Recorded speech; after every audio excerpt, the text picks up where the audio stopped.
Hey guys, Adam Painchaud with E3 Firearms Association here at the NRA 2018 event and conference, and I'm here with my very good friend, and I'll tell you what, just an icon in the industry, Kyle Lamb, and I don't think he really needs much introduction. The guy that he wanted to talk to wasn't here, so he had to yeah, come to me. we found Kyle here. I don't know where the other guy went, so we're stuck with him.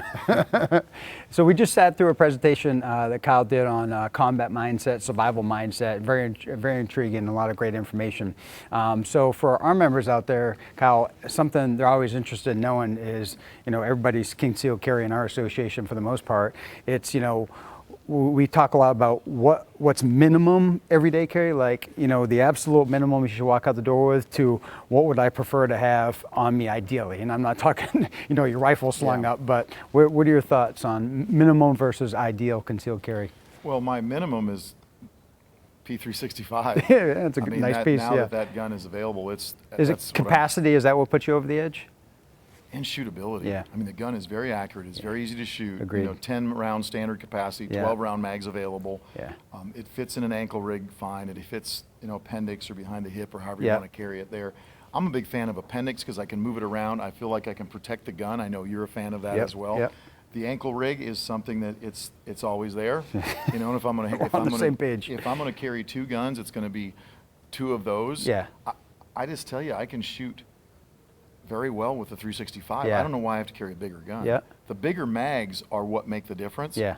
The gun, I mean, I do change how I pull the trigger. Yeah. Instead of backing my finger out to be where I normally would be, I'm going deeper, take stress out of my hand, and I can shoot more accurately that way. So I'm going to carry that. I'm going to carry a small flashlight, a very small AAA flashlight. Where are you carrying the flashlight? In my left front pocket. Okay, got it. So pistol, compact pistol really, and flashlight, that's minimum. Anything else with it?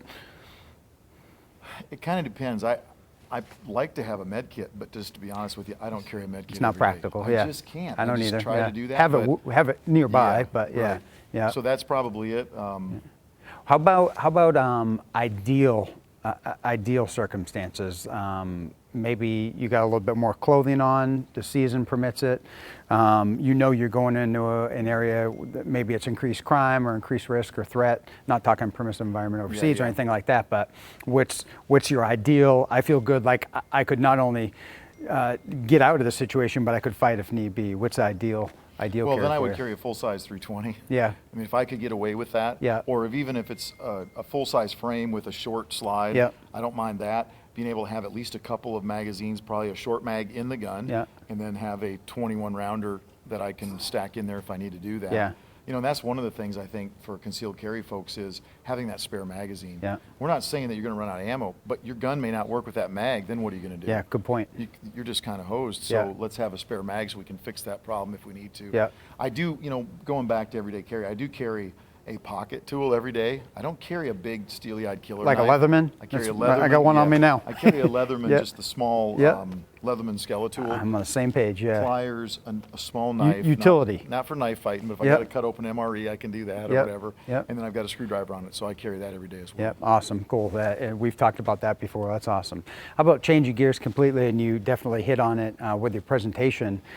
We just did a call recently on visualization training, realizing that a lot of people just don't have the time or money or accessibility to hit the range. Maybe they can't go to a VTAC class on a regular basis, and so we talked about the benefits of visualization training, doing just that, kind of thinking through things. What's your take on visualization training? Where do you take it? What do you tell people?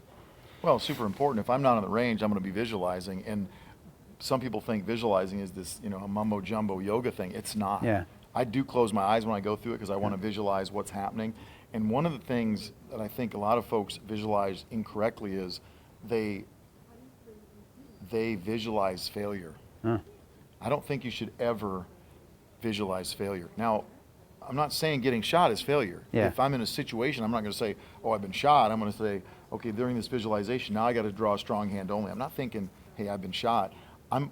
What's one of the most negative things that you see when you shoot? You see recoil. Yeah. So when I do visualization, I don't see any recoil. Because if we do that, we're automatically telling ourselves we're going to have recoil. Awesome. So I try to take negativity out of it. I would also try to get somebody that actually knows what they're doing. Yeah. Whoever it is, if it's a competitive shooter, it might be that person. It might be somebody like us that can talk through them.